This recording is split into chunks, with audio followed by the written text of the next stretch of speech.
खरं तर महाबळेश्वरमध्ये लोकांना खूप मोठा अन्याय झालेला आहे. 3 टर्म नगराध्यक्ष, हो 24 वर्ष नगरसेवक आणि त्यानंतर टुरिझम डायरेक्टर. एवढी मोठी कारकीर्द असताना डीएम बावळेकर 10 वर्ष सत्तेच्या बाहेर होते का? मी म्हटलं नवीन लोक येतील निवडून, नवीन येऊन काही करतील आणि चांगल्या महाबळेश्वर विकास करतील या अपेक्षेने मी त्याला थांबलो. त्या प्रत्येक बांधकाम माझ्या कारकिर्दीत झाले. त्या प्रत्येक बांधकाम माझ्या नावाची पाठी यायची, यांनी भूमिपूजन केलं, काही उद्घाटन केलं. आज तुम्ही जिथे गेला तर नगरपालिकेला बसायला खुर्ची नाही अशी परिस्थिती. हायकोर्टामध्ये ते पेंडिंग आहे. ज्या दिवशी हायकोर्टाचा निकाल लागेल त्या दिवशी दोषी ठरतील. बेनालेकच्या बाजूला समजा एक नवीन आता ब्रिज बांधायचं चाललो, 17 वर्षापासून मंजूर होतोय जातोय, मंजूर होतं काम काय सुरू झालेलं नाही. पार्किंगची सोय चांगल्या प्रकारे केली पाहिजे, त्याला मी प्राधान्य नक्की देणार. कारण असं आहे, पार्किंग नसल्यामुळं वाद दुकोंडी होऊ नये म्हणून तुम्ही सिग्नल बसवले होते. हो. मग ते आता बंद पडलेले का दिसते? मी खुर्चीवर उतरलो, जिम विकून टाकलं, भंगारमध्ये काय साहित्य राहिलं. आम्ही अशी बंजाराची ऐकली की जोपर्यंत तुम्ही सत्तेमध्ये होता तोपर्यंत तुम्ही काही कामांचा पाया रुजवला हो, आणि त्याचे क्रेडिट आज दुसऱ्याच घेऊन चाललेत. वयाच्या 35-40 वर्षापूर्वीचा जो गट आहे हा. तो माझ्या बरोबर 90-100% आहे. बरोबर. का त्यांना माहिती आहे डीएम बावळेकरांनी याच्यापूर्वी काय केलं आणि काय करू शकतो. एवढा प्रसिद्ध झाला, एवढा चांगला झाला, सगळ्या लोकांचा सहभाग होता. म्हणजे फेस्टिवल महाराष्ट्र पूर्ण देशात जगामध्ये लोकांनी त्याचं कौतुक. मागचं एका वर्ष 2 वर्षाची नव्हता. आता 5 वर्षाचे असल्यामुळे मी जी योजना हातात घेईन ती मी माझ्या कारकिर्दीत पूर्ण करेन. एवढे वर्ष सत्तेतनं बाहेर राहून आज जर का तुम्ही परत राजकारणामध्ये उतरताय तर हा जनतेचा आग्रह मानावा का तुमचा स्वतःचा?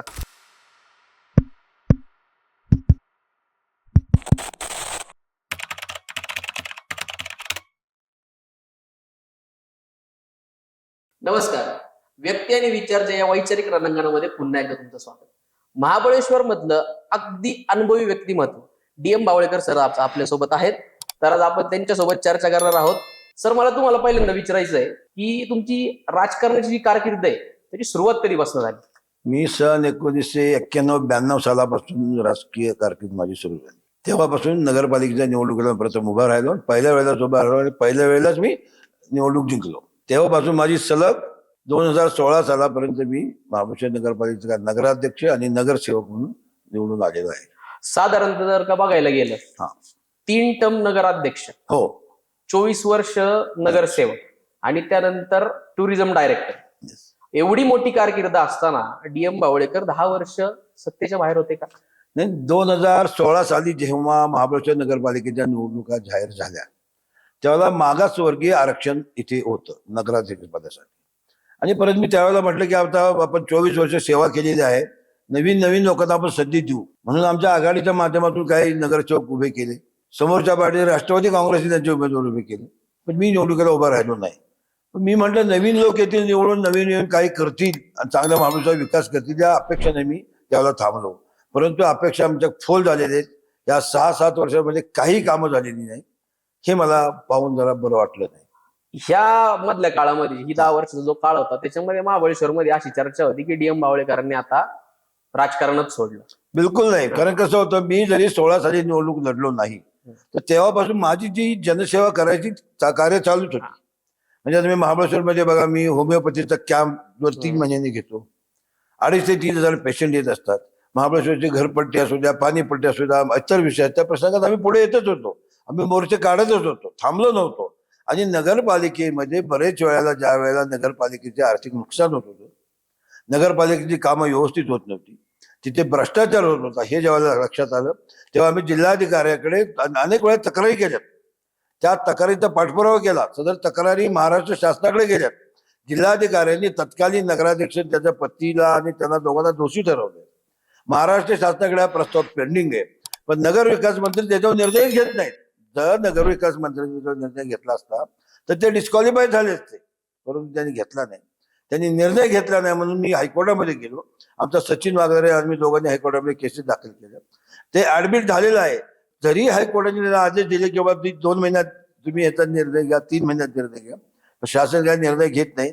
2-3 वेळेला आम्हाला मेन्शन करून परत घ्यावं लागलं. हायकोर्टामध्ये ते पेंडिंग आहे.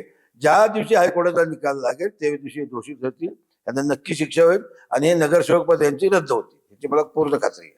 एवढे वर्ष सत्तेतनं बाहेर राहून आज जर का तुम्ही परत राजकारणामध्ये उतरताय तर हा जनतेचा आग्रह मानावा का तुमचा स्वतःचा? कसं गेल्या 5 वर्षामध्ये यांनी काही काम केले नाही. म्हणजे तुम्ही म्हणाल तर महाबळेश्वरला भूमिपूजन झालं नाही, एखादा श्रीफळ वाढवून काम सुरू केलं नाही, किंवा एखादं उद्घाटन केलेली पाठी देखील लागली नाही. ज्या पक्षाने त्यांना साथ दिली त्या पक्षांना सोडून ते इतर पक्षात गेले, पण त्यांनी काही कामं केली नाहीत. उदाहरण महाबळेश्वरची दुर्दशा झाली, एवढे फंड्स येऊन देखील त्याचा उपयोग झाला नाही. नंतरच्या प्रशासकाच्या कारकिर्दीमध्ये देखील कामं झालेली नाही. आणि कामं नसतील होत, टुरिझम प्लेस आपली वाढत नसेल, इथं टुरिस्टला इतर सुविधा मिळत नसतील, तर मला विचार करणं गरजेचं पडलं.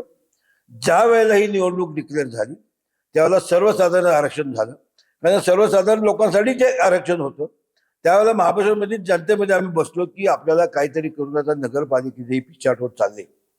नगरपालिका आपली 10 वर्ष मागे चालली. केलेल्या विकास कामाचे आता इथं दुर्दशा झाली, पॉईंट कुठले चांगले नाही, रस्ते चांगले आहेत, म्हणजे कुठे जाल तिथं सुविधा नाहीतच नाही. तेव्हा मग नागरिकांनी ठरवलं की तुम्ही अनुभवी व्यक्तिमत्व आहात, अनुभवी असल्यामुळे आपल्याला याच्या नगरपालिकेची निवडणूक लढवली पाहिजे. कारण आम्ही नवीन नेतृत्व देण्यासाठी आम्हाला नवीन नेतृत्व डोळ्यापुढे कोणी दिसेल आपण. बरोबर. नाही कोण अपोजिशनने कोणी आणायला पण तयार नाही, किंवा त्यांच्याकडे कोणी एखादा योग्य व्यक्ती असते तर आम्ही थांबलो असतो, पण त्यांनी सुद्धा व्यवस्थित व्यक्तिमत्व आणलं नाही. तेव्हा जनतेने ठरवलं आणि अनुभवाच्या जोरावर आम्ही असं ठरवलं की महाबळेश्वरची आता जी विस्कटलेले सगळं आहे, हा इथं टुरिझम कमी झालेलं आहे, इथं व्यवसाय कमी झाले, हे वाढवण्यासाठी आपल्याला नगरपालिकेची निवडणूक लढवली पाहिजे जनतेच्या आग्रहा खातर. आणि माझी इच्छा असली की इतक्या वर्ष आपण केलेलं काम, जे आपण झाड लावलेलं आहे ते झाड हे तोडत असतील तर ते आपल्याला पाहत नाही, म्हणून मी नगरपालिकेची निवडणुकी लढत आहे. आम्ही महाबळेश्वर मध्ये आल्यानंतर काही लोकांना भेटलो, तर त्यांच्याकडनं आम्हाला असं ऐकायला मिळालं की बावळेकर जे आहेत ते जातपात मानत नाहीत, किंवा जर राजकारण करायचं असेल तर विरोधकांना पाडण्यासाठी कुठल्याही धाराचं राजकारण करत नाही. हे खरं आहे? अगदी हत्य खरं, कारण मी महाबळेश्वरमध्ये 91 सालापासून कधी जातपात मानली नाही. हिंदू मुस्लिम माझ्या बरोबर, मागासवर्गीय ओबीसी समाज, सर्व समाज माझ्या बरोबर. कारण मी मागासवर्गीय आणि ओबीसी समाजासाठी खूप केलेले. इथं महाबळेश्वरमध्ये मी 4 सोसायटी बनवल्या. 4 सोसायटीमध्ये लगभग 200 ते 250 लोकांना त्याचं घरं मिळाली, स्वतः घराचे मालक झाले. एका आता 2-2 कोटीची घरं झालेली आहेत. नगरपालिकेच्या कर्मचाऱ्यांना स्वतःची घरं बांधून दिली. आणि सर्व धर्म समभावानं सगळ्यांच्या, प्रत्येक समाजाच्या, जाती धर्माच्या प्रत्येक कार्यक्रमाला मी असतो. मला ते आपुलकीनं बोलवतात, सुख असू द्या दुःख असू द्या, घरामध्ये कुठले कार्यक्रम असू द्या, ते मला आपुलकीनं बोलवतात, मी आपुलकीनं जातो.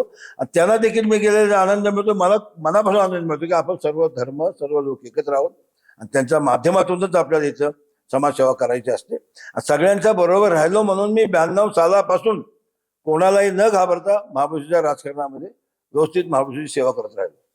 तुमच्या कारकिर्दीमध्ये जर का बघायला गेलं म्हणजे त्या 24 वर्षांमध्ये खरा महाबळेश्वरचा विकास झाला. वेण्णालेक सारखे मोठे मोठे प्रकल्प इथं झाले. मग एवढा मोठा प्रकल्प करताना तुम्हाला पर्यटक आणि इथं राहणारे रहिवासी यांच्यामध्ये समतोल कसा साधता आला? हो का, ज्या वेळेला आम्ही वेण्णालेकला पूर्वी प्रतापसिंह महाराजांनी एक लेक बांधलेलं होतं, त्यात पाणी साठा कमी होता. तर त्यावेळेला आम्ही 92 साली एक ऐतिहासिक निर्णय घेतला की ते वेण्णालेक मला गाळ काढायचा. त्यावेळेला पाऊस देखील कमी होता. एप्रिल मे जून महिन्यामध्ये आम्ही गाळ पूर्ण काढला तरी देखील पाणी कमी पडायला लागलं. मग आम्ही तेव्हाचे मुख्यमंत्री सुधाकरजी नाईक हे महाबळेश्वरला आणलं, त्यांना पाहिलं, त्यांनी बघितलं की वसंतदादा पाटलांनी इथलं वेण्णालेकचं वाढीव धरण मंजूर केलेलं आहे, पण पुढे काम झालेलं नाही. मग सुधाकर नाईक साहेबांनी ते मंजूर केलं. आम्ही माझ्या कारकिर्दीमध्ये ते वेण्णालेकचं वाढीव बांधकाम आणि उंच प्रकारचं धरण तयार झालं. आणि त्यामुळं तिथं वेण्णालेकला पिण्याच्या पाण्याची लोकांच्या मुबलक पाणी मिळतंय, बोटिंगसाठी जागा मिळते. बोटिंगचं उन्हाळ्यामध्ये खडक दिसायचे, आता खडक देखील दिसत नाही, चांगलं दिसतं. पण तो भाग अजून सुशोभित करायला पाहिजे, मला वाटतं. तर वेण्णालेक हा खूप मोठा प्रकल्प आहे, म्हणजे तुम्ही असं गर्वाने सांगू शकता की ही गोष्ट माझ्या कार्यकर्तीत झाली. अशा अजून काय काय गोष्टी आहेत की तुम्हाला असं गर्वाने सांगूशी वाटतं की ही गोष्ट माझ्याच कार्यकर्तीत झाली? हे बघा, हे प्रथम तर महाबळेश्वर मध्ये इंग्रजांच्या वेळची एक घरी गटार योजना होती. आम्ही शहरातून गेलो तर 5-5 मिनिटात दुर्गंधी, खूप वर्षापूर्वीची होती ना, बरोबर, त्यातून पाणी लिकेज व्हायचं, दुर्गंधी यायची. आम्ही ती भुयारी गटार योजना संपूर्ण शहरामध्ये राबवली. बरोबर. राबवताना आम्ही स्वतः उभे राहिलो. महाबळेश्वरच्या स्थानिक व्यापाऱ्यांनी, नागरिकांनी आम्हाला साथ दिली. तुम्ही भुयारी गटार योजना करा, कोणाला त्रास झाला नाही, दुकानदारांना त्रास नाही झाला. आणि त्याच्यामध्ये त्यांचा व्यवसाय व्यवस्थित चालू होतं. मधोमध काम घेऊन अतिशय भुयारी गटार योजना चांगली बनवली. आज तुम्ही महाबळेश्वर शहरात गेले तर तुम्हाला कुठेही नाकाला रुमाल लावायची गरज लागणार नाही. आणि त्या पाण्याचं फिल्टरेशन करण्यासाठी वन विभागाच्या जागा घेऊन 3 मोठ्या एसटीबी बनवल्या की तिचं पाणी फिल्टर होतं आणि ते शेतीला उपयोगात येतं किंवा गार्डनला उपयोगात येतं. अशा प्रकारची एक चांगली योजना राबवली. दुसरी महत्वपूर्ण योजना म्हणजे महाबळेश्वरमध्ये पार्किंगचा अतिशय प्रॉब्लेम होते. म्हणून आमचं रे गार्डन येथे मी त्यावर ते मुख्यमंत्री पृथ्वीराज चव्हाण साहेब यांच्या पाठीमागे जाऊन 10 कोटी मंजूर करून आणले. मग ते 5 कोटीचं कार पार्क 3 मजली बनवलं. बरोबर. त्यामुळे तिथं 300-350 गाड्या पार्क होतात. मग कार पार्किंगची एक छोटीशी सोय झाली, अजून 2-3 कार पार्क बनवावे लागतील. दुसरं, महाबळेश्वरमध्ये हिंदू स्मशानभूमी नव्हती. बरोबर. त्याच्यासाठी वन विभागाकडून जागा उपलब्ध करून घेतली. भोपाळला गेलो, दिल्लीला गेलो, जागेला मंजुरी आली. आणि त्याच राहिलेल्या 2 कोटीमधून हिंदू स्मशानभूमी अतिशय चांगली बनवलेली. त्यात ती आमच्या वेण्णा लेक शेजारी एवढी 10 बाय 10च्या शेडमध्ये होती. ती हिंदू स्मशानभूमी अतिशय चांगली केली. तिसरं महत्वाचं काम म्हणजे शिक्षणाची सोय. इथं आमच्याकडे हायस्कूल होती, परंतु ज्युनियर कॉलेज मी असताना चालू केलं, त्याला परवानगी आणली. सिनियर कॉलेजला विना अनुदान तत्वावर मंजुरी आणून सिनियर कॉलेज चालू केलं. 200-250 विद्यार्थी प्रत्येक त्या स्कूलमध्ये शिकतात. महाबळेश्वरचे सोडून ग्रामीण भागातल्या विद्यार्थ्यांना देखील शिक्षण मिळतं. म्हणून मी एक मेळघुताला सुद्धा मी माझं स्वतःचं हायस्कूल चालू केलेलं आहे. तिथं मध्ये की मुलांना सोय मिळते. महाबळेश्वरच्या मुलांना शिक्षण देत असताना सर्व शाळा, सर्व हायस्कूल, कॉलेज याच्या इमारती मी माझ्या कारकिर्दीत नवीन बांधल्या. आणि नवीन बांधल्यामुळे तिथं मुलांना शिक्षणाच्या सोयी व्यवस्थित मिळाल्या. आमच्या महाबळेश्वरमध्ये मुलं चांगल्या प्रकारे शिक्षण घेऊन पुढे गेली. जर तुम्ही म्हणताय की तुम्ही शिक्षणामध्ये एवढ्या सुधारणा केल्या, एवढे उच्च दर्जाचे शिक्षण तुम्ही महाबळेश्वरमध्ये देताय, एवढं पर्यटन सुधारलं इथं, की एवढे जास्त टुरिस्ट इथं येतात, राहतात, उत्पन्नाचा मार्ग तयार झालाय, मग जे युथ आहे महाबळेश्वर मधलं ते रोजगारासाठी बाहेर का जात आहे? काय होतं, ज्या वेळेला आम्ही होतो त्यावेळेला महाबळेश्वर मधल्या नोकरी भरती असायची. बरोबर. त्यावेळेला महाबळेश्वरमधल्या स्थानिक लोकांनाच आम्ही नोकरीमध्ये भरती करतो. मग कायमची नोकरी असू देत, ठेकेदारी असू देत, महाबळेश्वरमध्ये छोटी छोटी टेंडर बांधकामाची असू देत, काम असू देत, मी स्थानिकांना देत होतो. त्यामुळे स्थानिकांना रोजगार जेवढा उपलब्ध होईल तेवढे द्यायचे प्रयत्न करत होतो. ज्या ठिकाणी महिलांना आम्ही कचरा व्यवस्थापन, कचरा गोळा करणं, कचऱ्यापासून कोळसा गोळा करणं, असं महिलांना कामं दिली. महिलाचे जंगल तोडा जायचं, त्यांची जंगल तोड कमी करून त्याला आम्ही परवत केला. मोळी विकू नका, त्याला महिन्याला कसे पण चांगले पैसे मिळतील त्या दृष्टीने त्याला रोजगार दिला. त्यांना महिन्याला 7-8 हजार रुपये मिळतील अशी आम्ही सोय केली. तरुणांना देखील कामं द्यायचे प्रयत्न केले. परंतु ह्या गेल्या 6-7 वर्षामध्ये महाबळेश्वरमध्ये जी कामाला होती, बोटकलवेला मुलं होती, झाडू कामगार मुली होती, इतर ठिकाणी रोजंदारी त्यांना सगळ्यांना कमी केलं. बोटकलमध्ये 50-60 मुलं कमी केली. आणि ह्यांनी सगळी बाहेरची माणसं इथं आणून नगरपालिकेत कामाला लावली. कायमच्या नोकरी असल्या, ठेकेदारी असो, सगळे वाई इतर भागातले स्थानिकांना इथे स्थान दिलेले नाही. तेव्हा स्थानिक लोक इथे बेरोजगार झालेले. स्थानिकांना आहे त्याचा व्यवसाय, टॅक्सी चालवणं आणि कुठे हातगाडी चालवणं, एवढेच घोडा चालवणं, एवढेच व्यवसाय आहेत. त्यामुळे स्थानिकांना इथे रोजगार निर्माण करणं अतिशय गरजेचं आहे. ते करावे लागतील. पण आम्ही प्रयत्न केले. आता निवडून आल्यानंतर प्रथम आम्ही त्याची पाहणी करणार, 8 दिवसामध्ये जेवढे होता येईल तेवढी 100-150 मुलाचे स्थानिक मुलांना काम म्हणून रोजगार देणार, ही माझी नक्की खात्री आहे. महाबळेश्वरमध्ये डीएम बावळेकर अशी काय कामं करणार जी ह्या मागच्या 10 वर्षांमध्ये झाली नाहीये? हे बघा, पर्यटनाच्या बाबतीमध्ये आम्ही खूप कामं केली. बरोबर. पर्यटनाच्या बाबतीत म्हटलं तर तुम्ही, आम्ही सगळ्या पॉईंटला पतंगराव कदम त्यावेळेला मुख्यमंत्री होते, 35 कोटी आम्ही केंद्र शासनाचे आणले. सगळे प्रेक्षणीय स्थळ आम्ही लाल दगडामध्ये चांगली केली. बरोबर. तिथे जाऊन पाहायला. परंतु त्या पर्यटन स्थळावर जरी आम्ही जातो तर तिथं पार्किंगच्या सुविधा कमी आहेत. पर्यटन स्थळाचे रस्ते अरुंद आहेत, ते थोडे रुंद करावे लागतील. तिथं पार्किंगच्या सुविधा करेल. प्रत्येक पॉइंटला महिला आणि पुरुषासाठी टॉयलेटची ही सोय करावी लागेल, की तिथं जंगलामध्ये कुठेही सोय नाही, ती महत्वाची अडचण आहे. बरोबर. तिथं पाण्याची सोय करावी लागेल. आम्ही बऱ्याच पॉइंटवर, मी अध्यक्ष असताना बऱ्याच पॉइंटवर आम्ही बोरवेल काढलेले आहेत. तिथं पाणी घेऊन तिथं स्वच्छ पाण्याची सोय करून आपली तिथे टॉयलेटची सोय सगळ्यात करावी लागेल. ट्रॅफिकची इथं सुविधा महत्वाची आहेच. त्या रस्ते अरुंद आहेत, ते थोडे रुंद करावे लागतील. वन खात्याच्या माध्यमातून किंवा नगरपालिकेने जेवढं होतं रुंद करावे लागतील. वेण्णा लेकच्या बाजूला समजा एक नवीन आता ब्रिज बांधायचं चाललो, 17 वर्षापासून मंजूर होतोय, जातोय, मंजूर होतं, काम काय सुरू झालेलं नाही. सगळे आलेले प्रत्येक प्रतिनिधी म्हणतो पूल मंजूर, पैसे मंजूर, काम सुरू होत नाही. बरोबर. तर तो आम्हाला पूल लवकर सुरू करावा लागला. तो जर झाला तर तो एक म्हणजे वेण्णा लेकची गर्दी थोडी कमी होईल. बघा, प्रत्येक पर्यटन स्थळाला आपण जातो तिथं शनिवार रविवारी गर्दी असतेच. गर्दी नाही असं तुम्ही कुठे जा, पंढरपूरला जा, तुळजापूरला जा, कोल्हापूरला जा, कोकणात जा, शनिवार रविवारी गर्दी असतेच. पण गर्दी कंट्रोल करणं महत्वाचं आहे. आता कंट्रोल करण्यासाठी रस्ते रुंद करणं आणि वनवेच्या ट्रॅफिक चालू करणं, आणि नगरपालिकेच्या माध्यमातून आम्ही असताना 25 मुलांना आम्ही काम दिलं होतं. तिची मुलं तिथं ट्रॅफिक कंट्रोल करायचं काम करत होती. बरोबर. तर ट्रॅफिक कंट्रोल करून घेणं की जेणेकरून ही गर्दी बाजूला होईल. आणि महत्वाची गोष्ट पार्किंगच्या सुविधा देणं गरजेचं आहे. आमच्या इथे शिवाजी सर्कल आराम चौक म्हणतात, तिथे एक इमारत आहे. ती इमारत तुम्ही बघाल तर अगदी खंडार झालेली खंडार. ती इमारत पाडून तिथे पार्किंग करण्यासाठी आम्ही 2 कोटी मंजूर करून आणले होते, परंतु गेल्या 5 वर्षात तिकडे दुर्लक्ष केलं. तर ती इमारत पाडून ग्राउंडला पार्किंग, त्याच्यानंतर आहे त्या दुकानांना जागा, वरती पार्किंग अशी सोय करावी लागेल. त्यानंतर एसटी स्टँडच्या ठिकाणी आता चाललेलं आहे प्रयोजन की तिथे पार्किंगची सोय करावी लागेल. आणि नगरपालिकेच्या कंपाऊंडमध्ये मोकळी जागा आहे, तिथे पार्किंग केली पाहिजे. म्हणजे कमीत कमी 1000 गाड्यांची सोय आपण जर महाबळेश्वरमध्ये करू शकलो तर ट्रॅफिकवर कंट्रोल येईल. वेण्णा लेकला आहे सोय, पण बाकी सगळ्या पॉईंट्सला महाबळेश्वर शहरामध्ये पार्किंगची सोय चांगल्या प्रकारे केली पाहिजे. त्याला मी प्राधान्य नक्की देणार.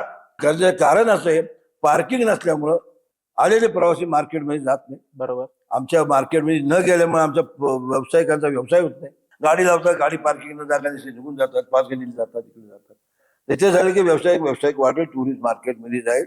संध्याकाळी 7 ते 10 टुरिस्ट असतो तिथं, त्या म्हणजे प्रमाण वाढेल आणि व्यवसाय वाढेल, याची मला पूर्ण खात्री. वाहतूक कोंडी होऊ नये म्हणून तुम्ही सिग्नल बसवले होते, हो. मग ते आता बंद पडलेले का दिसत आहेत? अहो हे तर आहे ना. कारण काय बघा, ज्या ज्या गोष्टी मी अध्यक्ष होतो मी करत होतो. मी एकदा खुर्चीवर खाली उतरलो की डीएम बावळेकरांनी केलेली कामं बंद. ट्रॅफिक सिग्नलला मी टुरिझम मिनिस्ट्री मधून पैसे आणले, ट्रॅफिक सिग्नल बसवलं, मी खुर्चीवर उतरलो, ते बंद केलं. वेण्णा लेकला बुशी डॅम टाईपचं मी बांधकाम 65 लाखाचं असं वॉटरफॉलचं काम सुरू केलं. 10-12 लाखाचं काम झालं, मी उतरलो, ते काम तोडून टाकलं. मी अध्यक्ष असताना आम्ही सांस्कृतिक भवन येथे स्विमिंग पूल बनवला.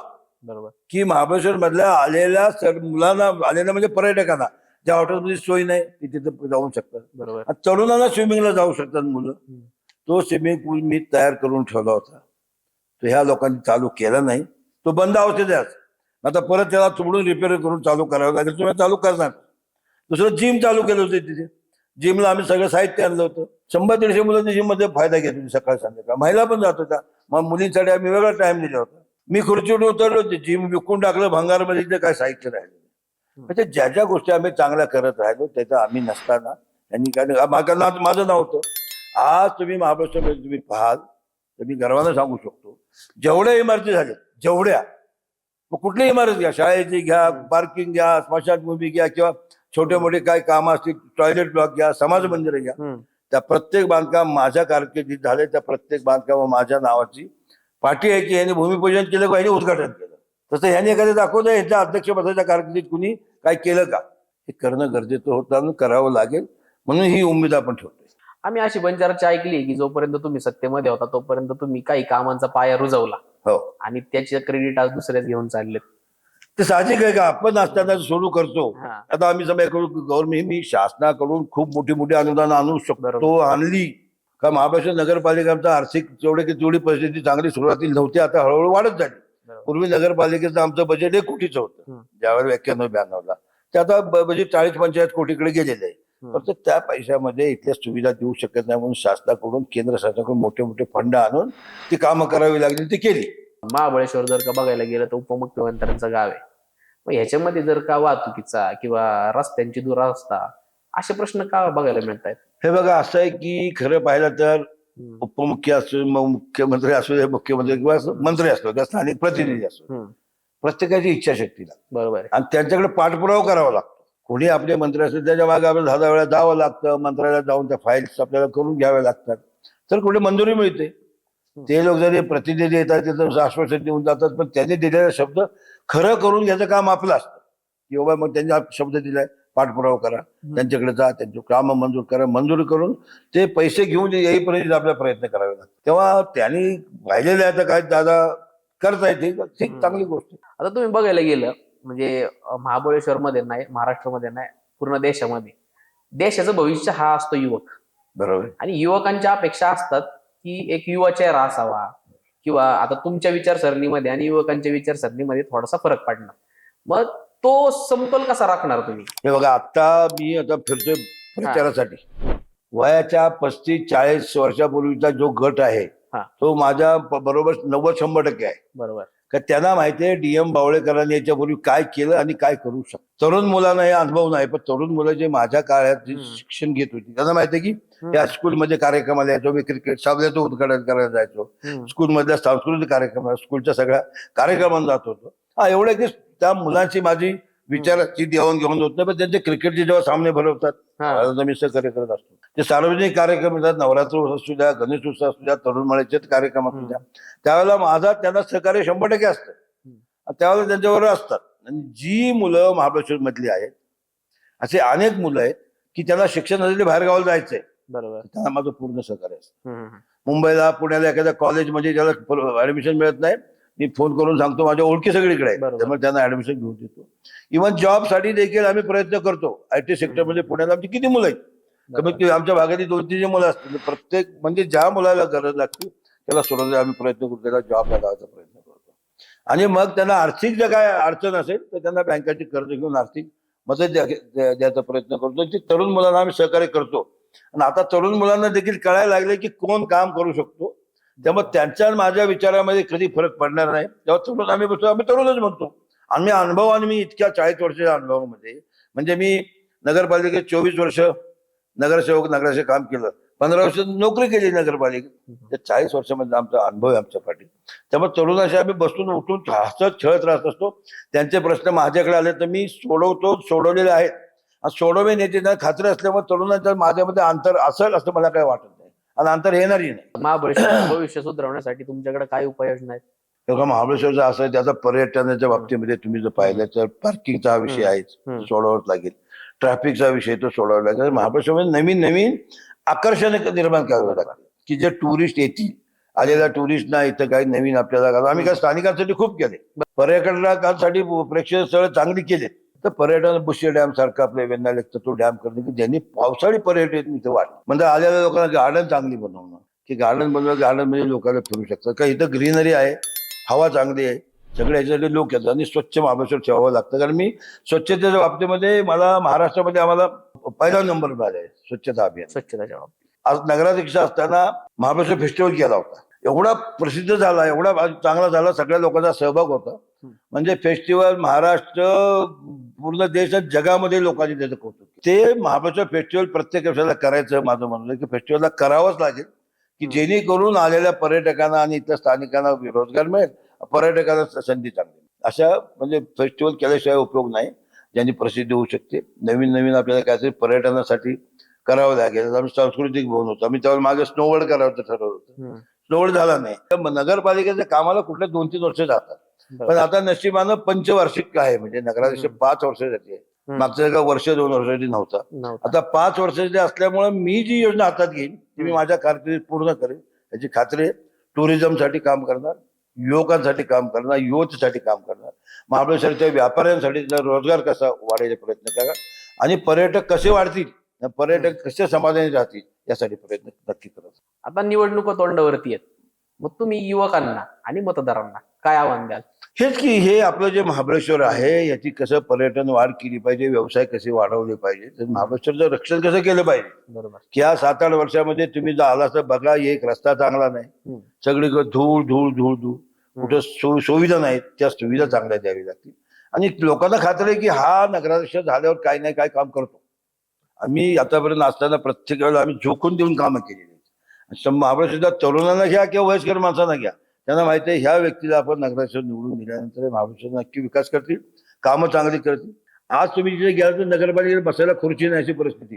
तुम्ही जाऊन बघा, नगरपालिकेची इमारत जी ऑफिस 92 साली आम्ही तिचं उद्घाटन केलं, म्हणजे 30-32 वर्षामध्ये इमारत त्यांनी कोलॅप्स करून टाकायला लावल्या, खिडक्या विकून टाकल्या, दरवाजे विकून टाकले, रिन्युएशनला 5 कोटी घ्यायचं म्हणले, रिन्युएशन काय झालं नाही, काय नाही, इमारत फोडून राहिली. तर नगराध्यक्षाला बसायला तिथे जागा अशी तिथं परिस्थिती आहे. तर सगळं हे आपल्याला व्यवस्थित करावं लागेल, तरुणांना काम देण्यासाठी, सगळ्यासाठी. पर्यटन कसे वाढतील यासाठी नक्की प्रयत्न करावे लागतील, ते मी नक्की करेल.